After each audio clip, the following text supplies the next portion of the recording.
Welcome to PolyCast, a Civilization podcast focused on game strategy.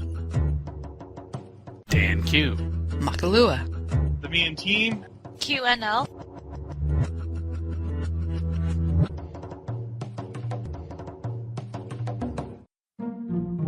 I wasn't talking about what I wanted or needed. I was saying our listeners. Wait, we have those? Next topic, right? Yeah, okay. Oh, okay. This isn't on our topics list. Let's, yeah. This is why it's good to stick to the topics list, because then we're less likely to get into trouble. I scroll down and there's actually a thread on it. Just let me amend the topics list and send it out first, Phil, before you say it. A composite show, archive segments from previous episodes that got cut due to time.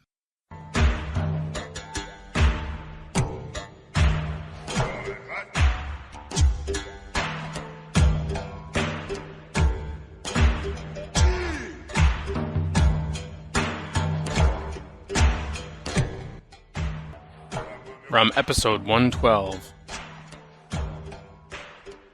Are the one-tile island cities worth the effort? In my recent game, I have found myself on the end of the map relegated to island hopping, which is not my favorite scenario. I'm not a fan of Navy games. I have seen many one-tile islands nearby that contain resources that I wouldn't mind having. Marble, spices, etc., etc.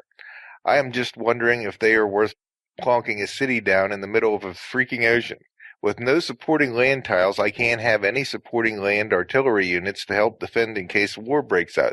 So I think I would have to park a warship in or around the city at all times. Plus, thinking it would take forever to get anything built without hammer resources. Now, oil, coal, uranium would probably be no-brainers, but luxury resources? I'm putting this game on the back burner until I can figure out if it's worth continuing. I don't really want to get into a series of one-tile island cities and having to support a huge navy to defend them. To me, your one-tile island cities, if you are want for a particular resource, and I'm going to emphasize kind of what the opening poster said here, not necessarily luxury resources in and of itself. If you're without a particular luxury resource, you probably have an excess of something else that you could trade to somebody else for that. But if we're talking about a strategic resource here, depending upon the point in the game, then it may be worth the fact that, hey, that city's not going to be able to do much of anything because I can either get that resource because I planted, or it's going to be within a few tiles of the city, and maybe it's not going to be able to grow that much. It really is a very situational sort of a thing from the perspective of the one-tile islands for yourself. And then as for the one-tile islands that the AI would like to do, well, as Raw points out in the thread, now with the way the game is set up in terms of winning a domination victory, you just have to go and take the capitals. You wouldn't have to worry about, I got to get rid of this person to eliminate them from the map. But really, even if you did, what kind of threat would they be? Often those one-tile city things, I just end up leaving them alone if they're an AI situation. At least, depending upon the stage of the game. If it's a little later on, then go back and get it later. But And if you've conquered the main part of the AI already, those little one-tile island cities aren't going to produce much anyway. Because if you look at what Orden was saying in the second post, it's going to take you 50 to 100 turns to get a harbor unless you buy it in. There's just no production. Well, the key is having enough gold to buy, your buildings so that you get a lighthouse, and so you have food, and just keep using that city for purchasing your buildings, seeing what you can do, expecting little from it, and doing it mostly in later game. Yeah, for me, unless it had a strategic resource or had a really strategic location that I needed to hold, then yeah, I wouldn't bother. I think whether you want to build those cities is circumstantial, but the poster seems to be worried about their defense. I wouldn't worry too much about that, because if you lose that city, it doesn't produce much military anyway, so it doesn't hurt much if you lose it, I guess. So. Yeah, and it's going to take fairly strong units to crack it anyway, because they're going to have to take a hit for amphibious just to attack. Also, if your opponent is smart, he'll attack your main production cities first. So. Yeah. They're worried about your one-tile island cities, not smart. Well, the thread's sort of talking about settling, isn't it? Yeah, but all those things are going to apply if you're going to start out there, especially if you're on an archipelago map or something. You're going to have to deal with the tile islands anyway. Sure, but I guess it's easier to settle it than it is to capture it. But yes, it is far easier. That is optics and a cellular plonk. Taking it, I hope you have a strong unit, because once that city starts getting some defense in it and you take the amphibious hit, ouch. It's not as impossible as it was like in Civ 4 where you almost really had to wait for Marines or to get a unit where you could give them the amphibious promotion. But it's still pretty, you'd have to wait for long swords or something at least, I'd think. Where I find myself doing it, I'm in agreement with you, Dan, about, well, you trade for it, but it seems the way diplomacy is at the moment, just when you start to win, well, somebody doesn't like you, then you have the denouncement cascade, and all of a sudden you don't have any trade anymore. Well, now the patch is going to fix that denunciation cascade, right? Yeah. Well, I'll even assume for a moment that it doesn't, or we wanted to play the game. It should help. That's kind of what I was getting at in terms of what type of resource is it that you're going to be going for. If it's something that you need and you absolutely do not have it at all, and it depends on the era, but I'm going to go with iron specifically. And of course, there are other ways that you could also acquire iron, of course, other than not only, and I don't just mean, of course, trade with quote unquote proper AIs that are also looking to win the game, but you could also be getting that from city-states. So really, to me, especially with the city-state factor in there, the desirability of a one-tile island is gone down. But then at the same time, you may not have that many city-states around you. They may not be particularly friendly towards you. They may already be allied with somebody else. But I think there definitely are times when it's of benefit to have the one-tile islands. And Mac, you mentioned about having to have a really strong unit in order to take it out. If you're looking at taking that city yourself, I would have multiple of particular units, and I would have, if I want to be able to take it out as quickly as possible, then sure, come in with Navy units that have a bombard capability to help out, move them back, and then move in your units, even if they don't have the amphibious assault, attack with as many units as you can on that particular turn. And if you're leaving those cities until after you've taken out whatever their mainland presence is, then their ability to have additional units, whether it's actually a land unit in the city or some other naval units to try to take things out of your own invasion, and also their own ability to stay up with you in terms of technology, I think you're setting yourself in a really good position, be it single player or multiplayer. From episode 120. Has anyone ever, and that's on purpose because this is in all caps, has anyone ever made a defensive pact in Civilization 5? A little bit of background, the defensive pact is available with the chivalry technology. Pacts are mutual, so if the signatory to one is attacked, then the other partner is automatically at war with the other attacker. At the very least, you declare war anyway. Whether you're actively engaging is an entirely separate matter. Defensive pacts last 20 turns and afterwards must be renegotiated, but if one of the participants declares war on anybody, then it is nullified. But in this thread, Lord Zurier08, I love it when the usernames just roll off the tongue, says it's a cool aspect of Diplo and it adds much-needed depth to the game with only one drawback. The AI never makes them. Quote, unquote. And let me just also say that it's not only the AI that never makes them. I do not find myself making defensive pacts in Civilization 5 at all. So why is that? I think it's probably best pointed out in one of the posts by Philly Noctis, where you can be forced into a war that you have a pact with because they've attacked another civ that you have a pact with. Not that is in and of itself a problem, but the thing is you get a Diplo hit because now you have declared on a friend in this situation as if you were the aggressor. Now, Philly also says you're having to keep track of every war to make sure none of your pacts have expired because the other party declaring war and having to re-sign every pact if you declare war on or if you have an ally that is declared on.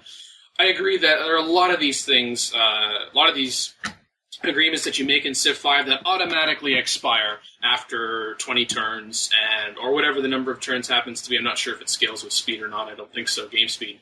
But you're but you're constantly having to renew it. Oh, right, the turn where I was giving ivory for wine has expired. A gold per turn has expired. So I guess we need to renew that now. I don't think that's so much of a functional concern, because you do get that in-game notification that reminds you, always looking on the right-hand side at the start of a turn, yes, this needs to be renewed. It adds time to the turn, which I suppose if you're on a turn timer in multiplayer, it can be an issue, but the turn timer is so slow, I don't really think that's a particular issue. But it's that first one where you get that Diplo hit that, I've declared a defensive pact, so someone has declared, and now I'm doing the friendly thing. Like, this is a defensive pact, but now I'm the warmonger? Right. For me, one problem I run into a lot with any sort of diplomatic system is if something like this worked reliably, where if I could be certain that my pact partner would actually intervene effectively on my behalf, I would pursue the diplomatic options much more aggressively. Because it takes time and attention to nurture those relationships and finally get someone to commit to, a pact with you. But when I do take the trouble to finally get someone I think is going to be a useful ally who can, protect me from whoever the bully is, way too often, okay, now we're at war, and I am still fighting entirely by myself. And in fact, my mistake was ever calculating that I would receive real help in any way, shape, or form. So, it's not just those side effects you mentioned, but it's also, I find defensive pacts kind of a question mark. Like, how is it really going to impact the game if it comes into action? Well, the biggest problem for me with defensive pacts in any of the civilizations that have defensive pacts, that is 4 and 5, is that we are throwing away our war decisions to an AI. Basically, we are automating our war declarations. And we may be thrown to a war that we don't want. We don't automate workers. We don't automate any of those aspects. So if we want to play minimally right, but if we do a defensive pact, we are saying to an AI, now stay there. You decide when I go to war, and against who I go to war. I don't even do that with humans. Even more with an AI. Well, and there's also the question of being ready for war. If the pact comes into action, where am I going to have to? Because, like you said, you're kicking this really important decision over to the vagaries of the AI, and so how prepared do you have to be? Like, suddenly, if you were sucked into a war that you really were hoping to avoid, do you really want to be carrying around a big standing army ready to fight a war just whenever the AI happens to trigger one? That's not really a position you want to be in. That's, creating a useful military in Civ is a significant investment, and it's not one I want. If I'm going to carry that investment, I want it to be purpose driven. A war on my terms, a war of my choosing, or at least a clearly defined enemy that I need to protect myself from. That's right, and if you're giving that control over to the AI, you're thinking, okay, the defensive pact, okay, why am I getting a defensive pact with this person? What civs do they border on? What civ might attack them? Like, who are they looking for protection from? And then how can I protect myself? So, as Rob said, I need a standing army in order to protect myself, and aggravated in Civ 5 by the 1 unit per turn, as well as some general production issues anyway in terms of getting those units out. Those units have to kind of be on standby for a war that may or may not happen. And as I think you also pointed out, Rob, they drag you into the war, and then often in a few turns, they get peace, but that's it. And then it's like, wait a minute. Okay, so I really wasn't the person that the other AI was going after, so surely to gosh, they'll declare peace with me. No, they'll take peace with me. It's like, no, we're not interested in talking to you. And even if you're on the other side, it's like, yes, I had a defensive pact, and now this big bully has declared on me, and that other person, maybe that person is even, right in between us. For instance, what active participation are they actually giving in the war? Are they just saying, like, when you contact them, we'll be able to take out this civ really soon? Is that the royal we? Because I don't see much doing anything. It's kind of like pledging to protect the city-state from the AI. Well, that's great, but if I attack that city-state, well, what does the AI typically do about it? Not much of anything. They give you lots of words of encouragement, but no real active participation in the war. There are times, and I'm certain this is just gamer paranoia, right? Where you convince yourself that the game has it in for you. But there have been so many times when a defensive pact has so perfectly screwed me over that I feel like there was some sort of malignant AI design behind the entire thing all along, where my partner, manages to, upset the great power in the game. A war starts, I get pulled into it, and then they bail immediately. And I've been hung out a game that was going pretty well earlier is now bogged down in this hugely ugly war of attrition that there was no way I was going to be able to successfully prosecute this war by myself. And the AI set me up for doing exactly that, where, okay, great, I guess the next 200 turns are going to be about fighting over this border. Good old Ghost in the Machine, isn't it? Yeah. Basically, in all Civ games I have played, from Civ 3 to Civ 5, I've seen that happening all the times. An AI comes to beg for help. Help me, help me, help me. And then suddenly I go and so I decide to help and bye-bye. Keep the good fight for me. Yeah, it's kind of even a worse experience than in Civilization 4 when an AI would say, hey, why don't you switch to my favorite Civic? Why don't you do that? That'll make us more friendly. Okay, and then the next turn, wait a minute, they just went into another Civic and I just switched into it. It's kind of like, wait a minute, is this just a whole ruse? I can see situations where it actually is beneficial for a defensive pact, and that kind of came up in the thread. Particularly if you're not going for a domination victory, if you think that you can suck up to a nearby AI and they're going to be able to buffer you, or at the very least, if this Civ, I've got a defensive pact with them, with Civilization X, Civilization Y could attack them, but what's the practicality of Civilization Y actually coming in and turn doing something to me, assuming that only maybe if they're then able to take out Civilization X, and that could take some time, and then that maybe gives me time to have a little bit more of a defensive army if you're going for a cultural victory or a space race victory or something like that. But that's typically not me as a Civilization player. I'm typically looking for the domination victory. So really need to be careful about who I go to war with, when I go to war with, and under one's circumstances. Because, it's one thing for an AI in Civ 5 to say, hey, so-and-so's being a real pest. Why don't you join us?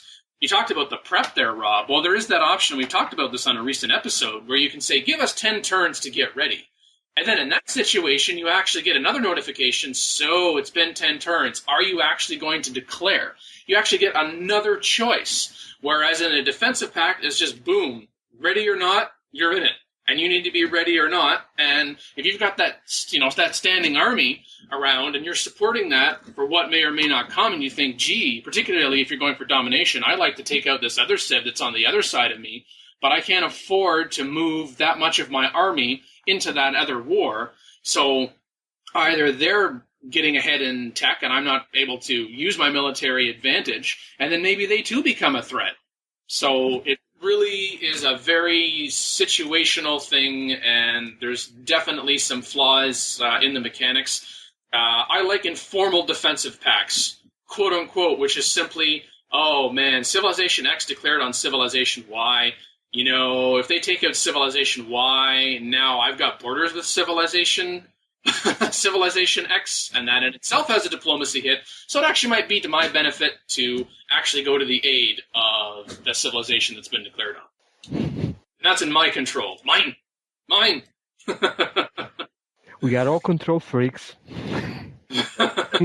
What? We play a game where we're building an empire to stand the test of time, and we're controlling all of these decisions? Do we like control? Gee, I don't know if I go that far. Oh, excuse me. And we'd like to welcome LZPRST and Mickey. Yes, I had to raise my voice an octave for dramatic effect. Hello to both of you. Hello. I have acquired sufficient caffeine. I don't. Just to tie it into the topic here, I don't think it's possible to consume enough caffeine and think that defensive packs are generally a good idea, though. What? What's that got to do with caffeine? Maybe if you had enough alcohol, maybe then you. Oh yes, defensive packs might be a great idea. Yeah, there you go. I don't use them. For episode 122. Thread started by Jim Bro. Can you please explain to me what's the point of hydro plants? I'll read his post first and then I'll give a little intro on what the plant is. It says you have a city with a 35 production, which is okay, and it takes 35 turns, with an all caps miniaturization, to build the hydro plant. The hydro plant costs 3 gold to maintain, takes 2.5 times or so production time to complete compared to the windmill, costs 1.5 times more to maintain than the windmill, and yet gives less than the windmill. At best, the hydro plant only gives +5 hammers, or maybe 6. Sorry, but can someone explain to me what's the advantage in building hydro plants?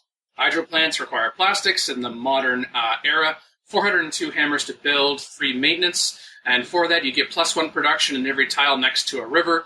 Requires 1 aluminum resource, and obviously a city must be built next to the river.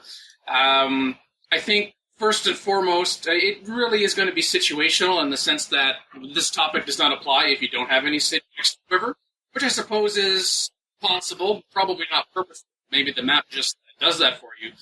But we talked before about the production nerf that is Civilization 5. I'm going to try to strictly speak to the pre-patch right now, because that does have some impact, take into account what that's going to happen. But the point of a hydro plant would, for those cities to me that are already of a decent production, either that, because again they are 402 hammers, or they could actually be used even for cities that don't have very good production but are on the river. You can rush by it, assuming you have money for it, and now you get +1 production in every tile next to a river, so it may not be a production powerhouse, but at the very least it could be another city that is giving you some production. Yes, there is the 3 maintenance, and it does require 1 aluminum, and aluminum can tend to be pretty dicey in terms of availability. So you've got to think about the trade-off for having that aluminum being used for that as compared to, say, a unit, purpose of a unit, and then also deciding, is it going to be worth the time, the money, and really I think it's the 1 aluminum that takes it that really making me decide, okay, yeah, the city's on a river, do I want to make that investment? Is it going to pay for me in the long run? I mean, by the time you get it in plastics for in the modern era, like how closer you are to finishing the game, whatever your victory condition is, I think if you're like going for a spaceship victory, I think that's even more desirable just because of how expensive those are, and you can't rush by those.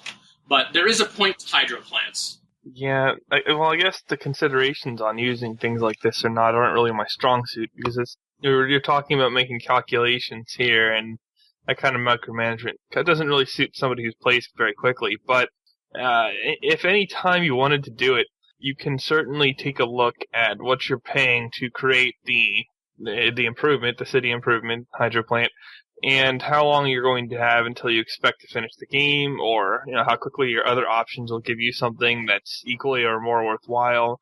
And you can usually come up with whether or not it's going to be worth your time to build the building or not. Certainly it could scale maybe a little better compared to the things that come before it, but in cities where that production bonus is worthwhile, it can be really worthwhile. I guess if you're that late in the game, it's worth considering for more production. That is the point.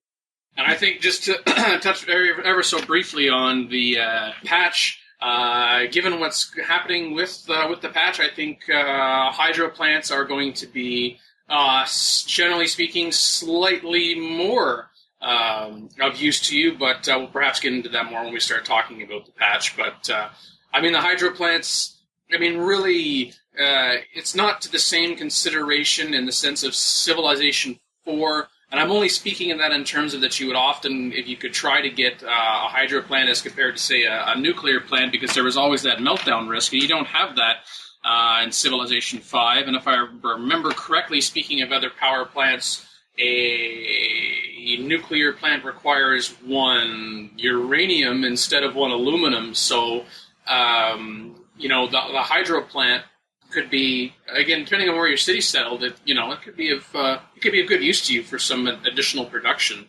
I do think the strongest argument for it is if you want to be building those spaceship parts and then combine that with, what is that, the research lab that gives you an additional boost to... Spaceship part production?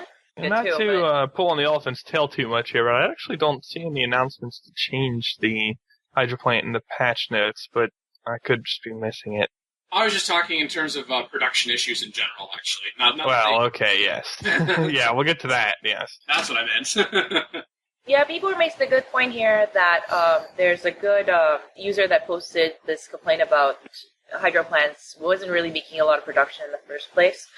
I mean, to have it even worth it, you need to have a certain amount. I don't know. I mean, how many would you say at which building a hydro plant would be efficient? I mean, okay, I have to do some calculations in my head right now, but... Just depends. It depends how far you are from finishing the game and what else you want to accomplish with the city. Certainly, the more base production you have, the more useful a production multiplier is going to be. And that's just how Civ works in general with all of its multipliers, but... Yeah, but it's if you're going for culture, why bother? Oh, yeah. I guess to build culture buildings, but, I mean, in Civ 5, it's not really expeditious to really use that method. I don't know. Maybe in the city you want to build the Louvre in. I don't know. I was going to say, if this late in the game you're still working on culture buildings, you're in trouble. Well, at some point you turn over your focus to culture almost entirely once you have key techs. So I don't know why you would pursue this particularly, and then by the time this would be available, you probably wouldn't have that many culture buildings left. That would matter a lot. From episode 124. Should I develop jungles, a Civilization 5 topic, started by Racer X?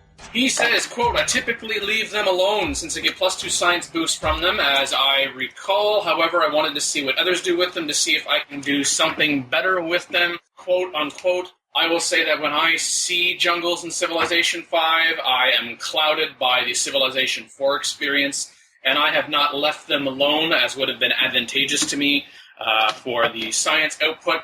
Particularly, shall I dare say, post-patch now. So we were going to talk about the patch until later, but it's going to creep into the other topic discussions anyway. And I know Magin, anyway, actually had a reply in this thread. I don't know what he was doing. He was supposed to save the reply for the show. What? Oh, I did that before you even asked me. It's not my fault. That's irrelevant. Is this why you asked me on? That's it? You saw one post and said, oh, got to talk about that. Hey, let's not get into the methodology behind things here. Jungles, I mean, it really comes down to how many are there. If you've got one jungle and it doesn't have bananas in it, then it's not really going to help you much unless you're doing a gold-based city there anyways, in which case, obviously throw a trading post in it and you've got 2 food, 2 gold eventually. And of course with the university you get the 2 science, or the 2 beakers. The thing with jungles, though, is that if you get rid of them, you're basically probably about 90 to 95% of the chance going to get a plains underneath. I know there's certain maps, like the Earth map, that in South America there's actually grassland underneath, and it doesn't actually tell you what's there, but for the most part, it's either, if you're in heavy jungle, well, okay, the plains will get you some production that you're going to be sorely needing. But if it's, 4, 5, 6 jungle tiles close to a nice settling area, why not trading post them, get the science out of it, especially post-patch, where, getting boosted science is a good thing from the tiles. It's your only real chance to get it from tiles. So it's somewhat well worth it. And personally, no, I do not put a plantation on a jungle.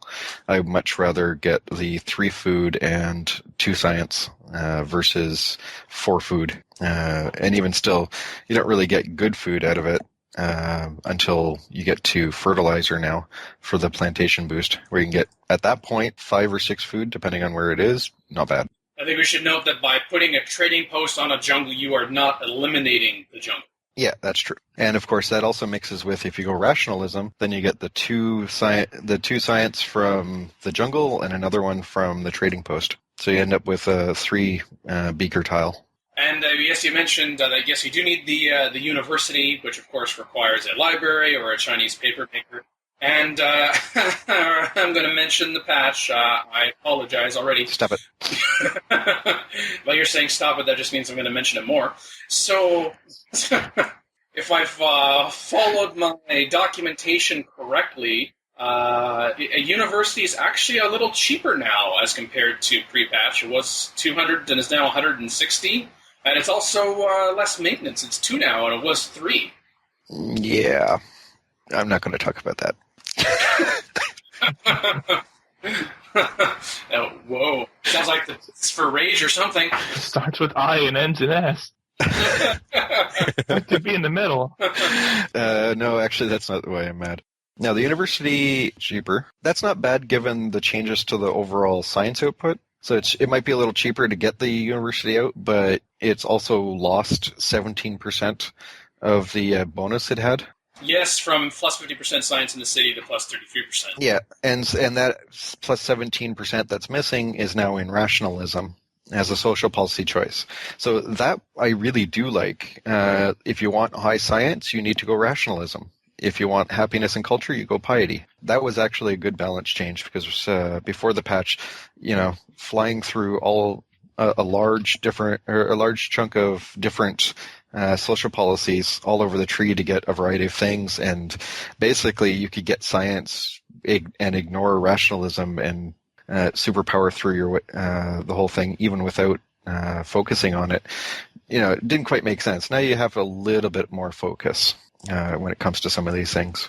And of course, early to our listening audience, and I'm sure at least Anna Lee will agree with me, I'm sure, that when Magin says stop it in terms of talking about the patch before we actually get to the topic, what he actually meant was stop it. I wanted to do that. No, it was... I wondered about that.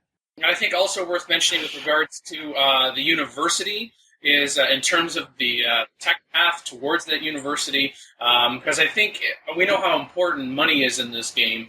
If you have those jungles, then you might be thinking, well, that's great, but I'm not going to have the production to build the university. Well, you can just rush by it, and then that city can be a science powerhouse, particularly early on in the game. For episode 127. In order to get these wonders, you have to pay for the downloadable content. The wonders are just not tied to the specific scenario. You can build these in the base game, but assuming you have the DLC. But Skyder says that now the downloadable content is, quote, you're starting to piecemeal out parts of the core game. I fear this new DLC, when you are charging us for money for standard in-game wonders, will be a harbinger of worse things to come. What's next? Will we have to pay money for additional resources, technology, and units? This will truly be a travesty, unquote. I think if we look just back at Civilization 4, we did not have downloadable content, but we had expansion packs. And let's look at the second and last expansion pack for Civ 4 Beyond the Sword. Can't remember what specifically, but I'm sure, and I meant to look this up to be more specific, but I'm sure it introduced wonders. New wonders. I don't know how you can talk about a wonder of the world being part of the core game when you don't have it already, and it's not necessarily you're going to have this anyway in the course of a game. Like if suddenly, 2K and Firaxis said, okay, would you like mounted units in the game? That's downloadable content. Okay, then I might start to see, okay, that's like a core game issue. I don't feel that we're being slighted by having these wonders as part of downloadable content, although, I can see where he's coming from. I don't feel that negatively about it. Well, there's still some things I would rather see first, such as significant improvement to hotkeys and controls in the game. Lots of little minor things, like queuing up units in cities that's been problematic for about a year. Things like that I would rather see before the wonders, but I agree with you, Dan. This isn't something where people who have DLC get an advantage and people don't have it have a disadvantage then. And it's not like these wonders were necessarily required to play Civ 5 vanilla effectively. Right. Probably not, but who knows? My guess is no, based on past. But yeah, if they worked in multiplayer, but only available for some people, then I'd have a major issue with it. That's overstepping. If it starts ruining competition like that, it's not good. I don't hear any evidence of that happening. I think DLC in general doesn't work too well into multiplayer, right? So you see, and that was actually another discussion within there, is that some people were saying, hey, if I bought the downloadable content, I should be able to use it in multiplayer. The end. But I disagree with that, because what happens right now is, in Civilization 5, if you want that downloadable content included, then every person who is joining your game has to have that downloadable content installed. Even if nobody uses it, even if everybody goes random and you don't roll it, and AI doesn't roll it if you don't have it, if there's one person that doesn't have it, they cannot join your game. You get you'd have incompatible downloadable content. The thing is, you can have it as part of your account. I can go and get Korea, but when I set up the game, you check off what downloadable content you want to be enabled for that game. So if I know I'm the only one with Korea, and all 5 people I'm playing with don't, then I just don't check that box. And now you don't have to worry about someone choosing to use that in a multiplayer game because they have access to it and nobody else does. Now, if somebody wanted to go in and mod that so that could happen, I don't even know if that's even technically possible. But if it is, that's the way to go about it, as opposed to the case in Civ 4. There was no issue there. You had the same patch version and the same expansion, and you played or you didn't, and you couldn't. There you go. So it's good the way it is, actually. Well, version compatibility has become an issue. There's no denying that. With Civ 4 or Civ 5? With Civ 5, just because you can't use your DLC because nobody else is going to have bought the exact same DLC, or much fewer people. So you're going to wind up not being able to use DLC in multiplayer frequently. And that is a concern we expressed way back before any of this even started, but it is what it is. It's the way companies are going now. And if everyone has it, you can use it, so it's not the worst thing. Again, with an industry perspective here, even in this day and age, the vast majority of games that are sold, people just play offline. Like, for instance, Unreal Tournament, 2004, I think it was hugely successful in multiplayer, but still, like, 98% of the people who bought it only played offline. So that's probably the same situation with Civ 5. Yeah, I'm serious. Oh my god. So they have to cater to the offline crowd, even though the hardcore people... I didn't realize it was that ludicrous. It's pretty silly, yeah. Because that game is like built for multiplayer. It's not like you have such a huge single-player component to the game, and people compete on the single-player component aspect of the game. Like Unreal Tournament's made for multiplayer. Wow, just to have 2% of people playing online, that's interesting. I guess there's a lot more people out there than we know that just, browse through the store and they say, this looks cool, they pick it up, they play it a few times, they put it down, but that's where the majority of the income and the revenue comes from publishing a game. I see. Well, yeah, then from an industry standpoint, you'd have to go for the mass of your purchasers. There's no way. But again... Sign step of that participation. There you go. Look at voters versus people who go to rallies and things along those lines. Exactly. If we're on a podcast here, then we're definitely not the normal user in any way, shape, or form. No, we're superior. Continue. Clearly. If we include all listeners, you guys are also superior, just, to clear things up. It's only if you're not listening that makes you inferior. That's true, yes. You're all podcasters in a way. Even if you are not actually on a podcast, if you listen to podcasts, you are a podcaster. True. I would say anybody that's listening in to a podcast of Civ 5 is in the minority, but the flag-bearing minority that kind of dictates the direction the game is taking. But you got to realize we're not the masses. No, we're the landed elite. And true story. 15% growth. The internet elite, for that matter. Yes.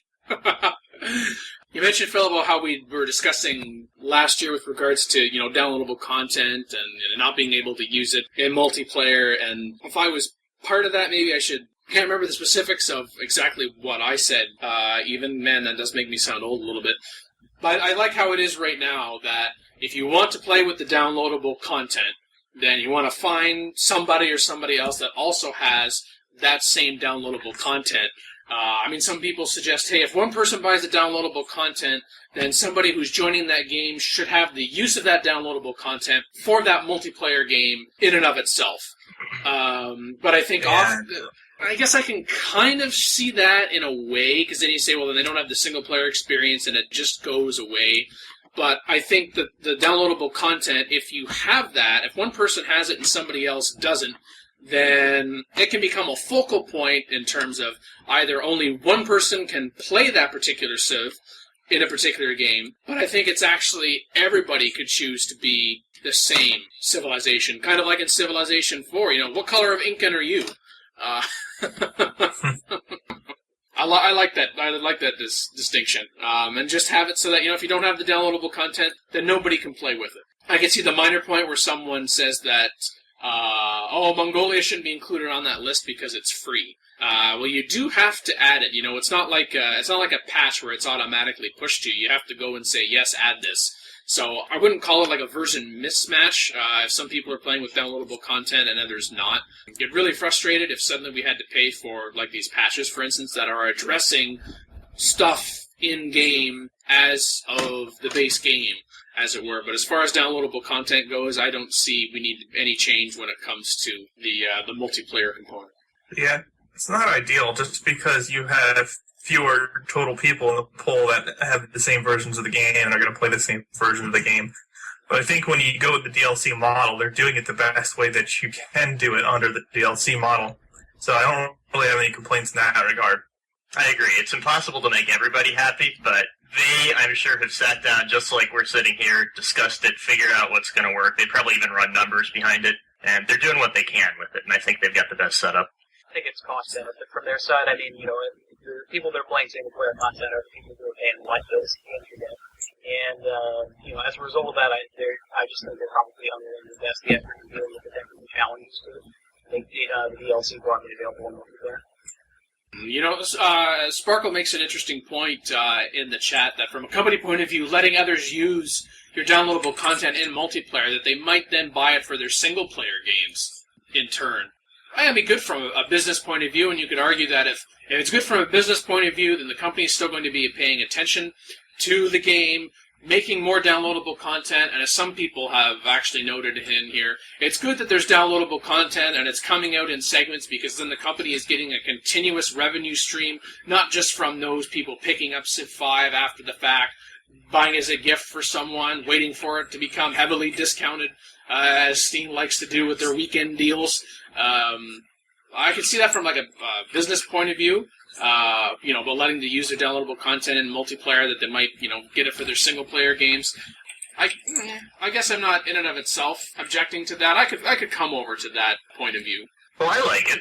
I think that's a great idea that you could just let people use it sort of for free online, but then since the majority of the games are played offline anyway, you'd have to pay for it offline. There would still be incentive for people to buy it, and most people would not be online to get the free copy in the first place, so you wouldn't be losing out on much revenue. So I think that's a good idea. Whether they'll go that way or not is for us to say.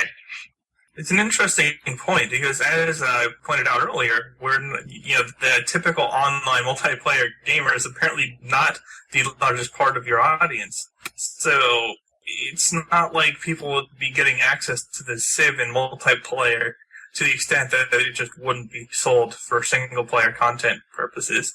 Hey, and on that note, it would be good because it could get people playing online that would normally not be playing online because there's free stuff, right? So everybody likes free stuff, and it would build up a community, possibly? Yeah, possibly. Yeah, it might draw extra people to the game. I'm not sure if that would make more money or less money for them, but it's certainly something to look at, and it sounds like a good idea, especially because it would make games more compatible. And that's the really nice part, is that you wouldn't have to care about version mismatch because everybody's got it all. Yeah. Or at the very least, increase the likelihood that everybody would have it all, because, hey, essentially, in that situation like Sparkle is describing, then just like there's a demo for Civilization 5, there's the way that you can get the, air quote, demo of the new downloadable content. For episode 129. Bicephalus posted, it's about role-playing civs in the Polys trees. In his post, he says, I thought I would share one thing I do to make the game more enjoyable for myself and a bit more difficult. Rather than choose policy trees based on game situation or some set build, I limit myself to policy trees that I feel are appropriate for each civilization based on my fairly broad but not infinite historical knowledge. He always plays this random. He made a little sheet and tried to distribute the policies evenly among the civs. And he's got his chart here, and every civ gets 5 policy trees. 2 out of tradition, liberty, 1 of either piety or rationalism, 1 of either patronage or commerce, and then 1 out of freedom, autocracy, or order. So he set it up to try and have as many different combinations as possible to keep kings different. And he wanted to know if anyone else role-played their policy choices. I don't think I've tried that before, but that's an idea. Although I do feel like if I'm playing American, I take something like order, I feel kind of silly. Yeah, we should take police state. Yeah, exactly. Well, feeling silly is half the fun for me sometimes, but, everybody plays differently. I like the idea of it. I mean, I'm not necessarily myself interested in it, but I think it's an interesting approach where you're thinking more about aligning yourself historically to the civ that you choose on your own or you randomly choose. My favorite part of the thread was people disagreeing about which policy or policies best align. Yeah, like why is USA piety instead of rationalism? I'm sorry, have you seen how much the church gets involved even though it's supposed to be separation of church and state? Just saying. Yeah, I mean, it makes for a good forum discussion. Entirely. But for any of the historical civs, you can really match up just about any policy tree to any civ. I mean, if you're going to go look at France over the 1,000 years of their history, or if you're going back to pre-modern times, 2,000 years, I mean, you could really apply pretty much any of those trees to any of them. I mean, has France been pious at points in time? Yes. Have they been rational at points in time? Yes. Have they been an autocracy at certain points in time? Yes. Do they have a lot of tradition? Yes. I mean, you can apply that to just about any of them. The whole idea of role-playing, though, is great. Fun is where you find it. I think that if you can do things like that, it goes a long way to extending the lifespan of a game that you love to play. If you can do things like that, I've always been a big fan of doing variants, playing games in unexpected, unusual ways. So the fact that people are doing that with Civ 5, I think that that's great, and I hope that they get a lot more fun out of the game while they're doing it. That was my favorite thing about it. I love seeing different ways that people play the same game that I do and different ways they find it interesting.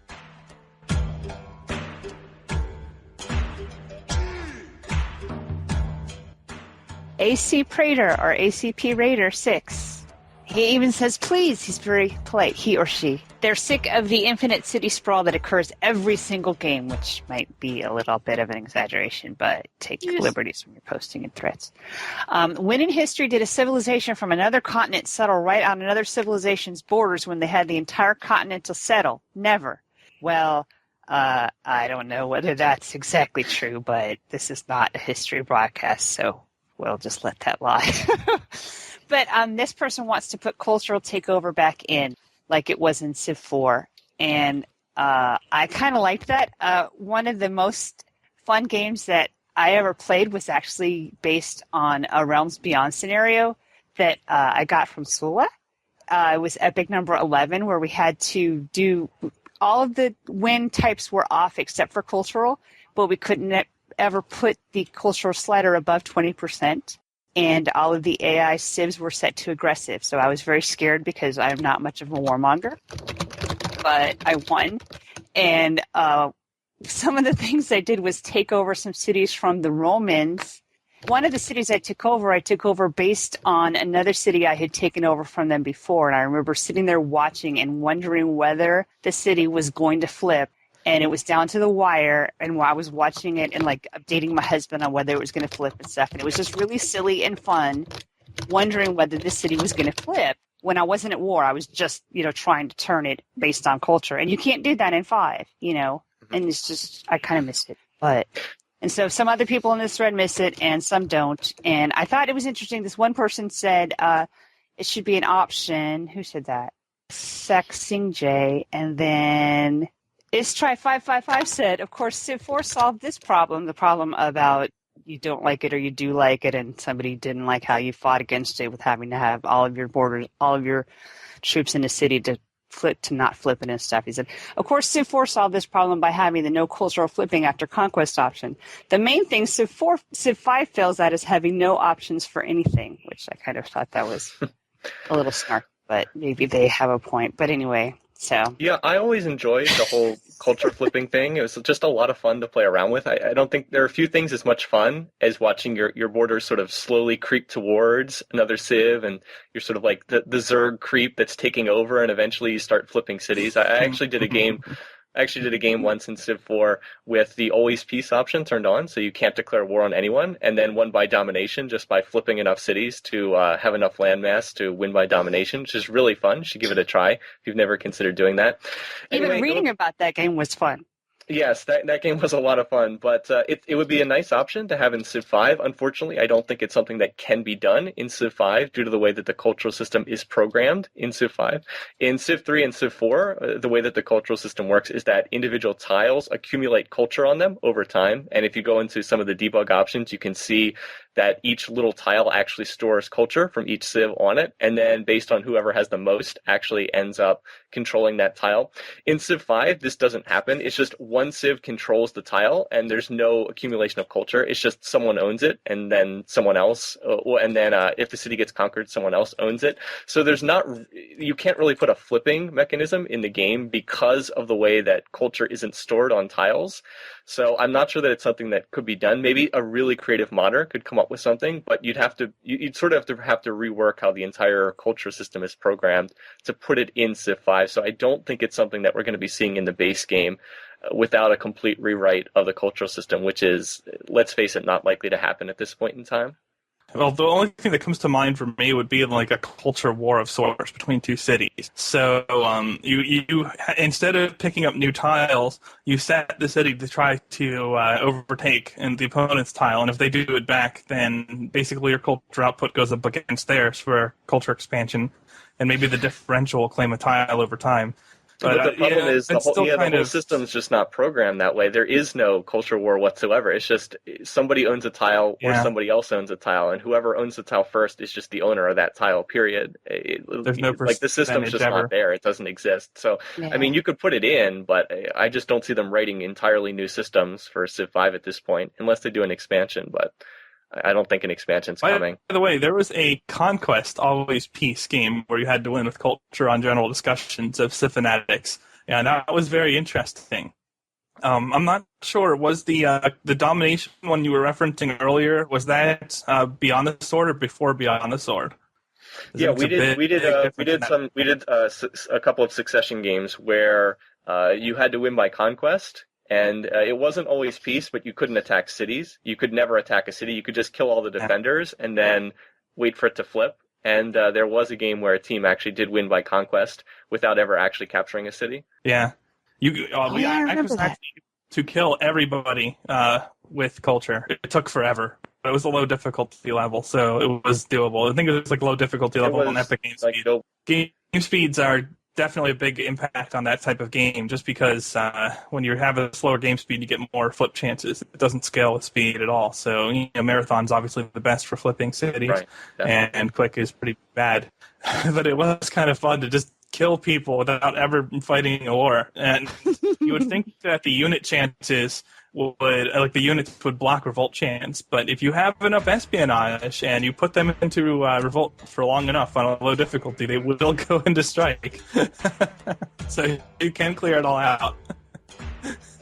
Very interesting variant for sure. The espionage dominates that with the spread culture mission. It is so much better than trying to go raw culture. It's ridiculous.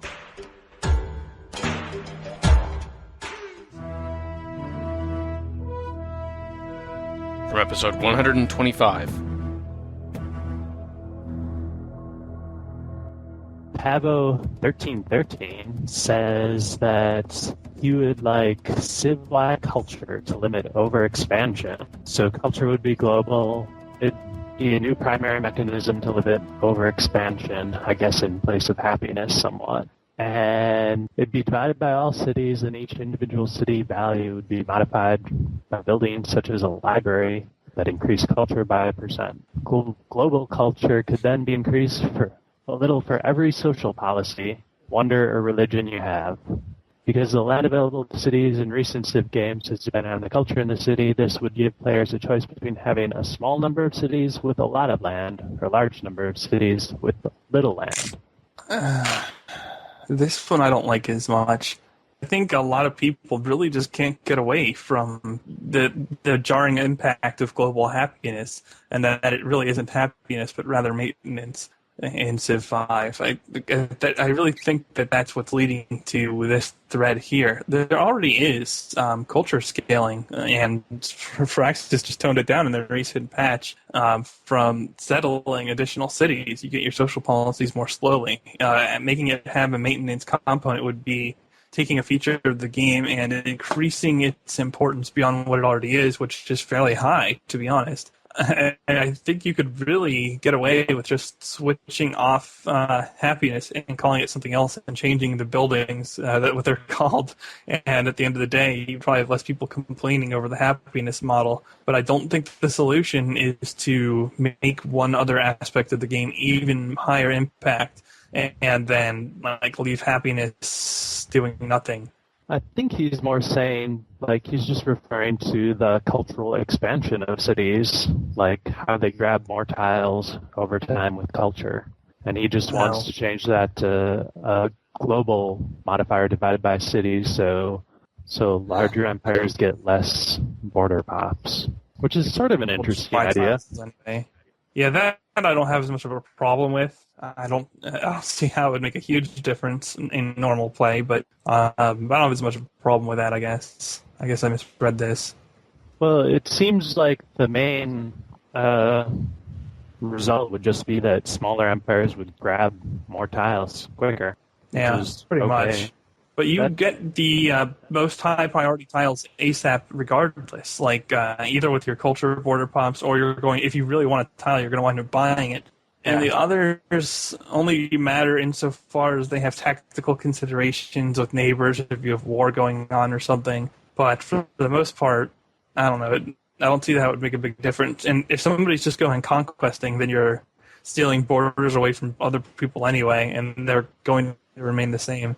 It seems like it'd be a nice benefit for small empires just because they could get those third ring tiles in a reasonable amount of time.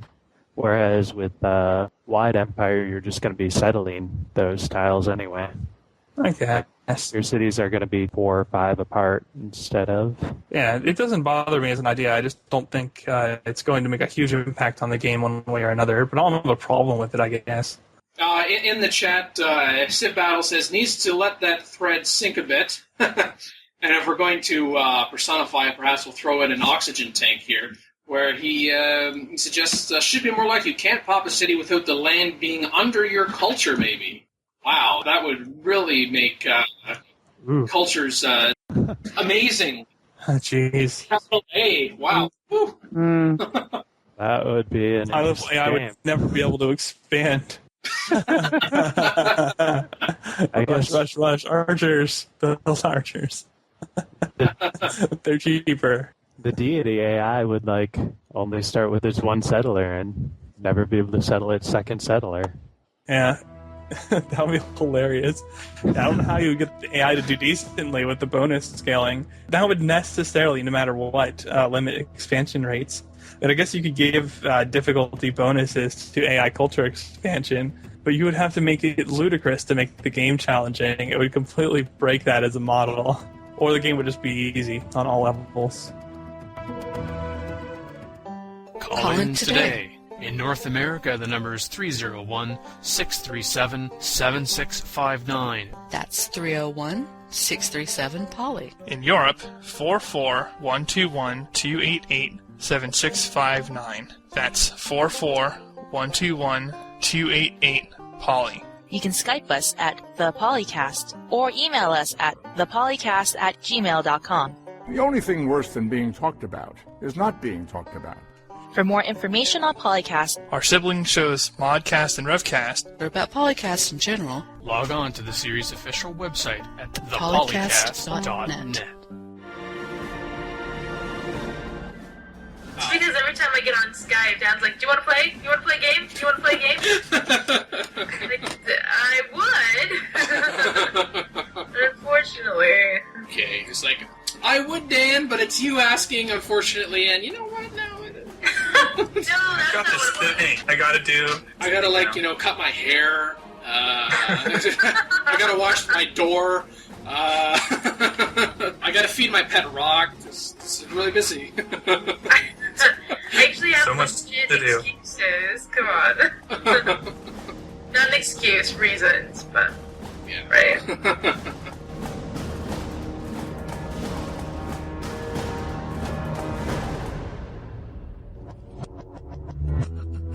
Record date is sorted 2011. Civilization 4, 5, and World Sound Clips. Copyright Take-Two Interactive. Copyright Civilized Communication at civcom.net.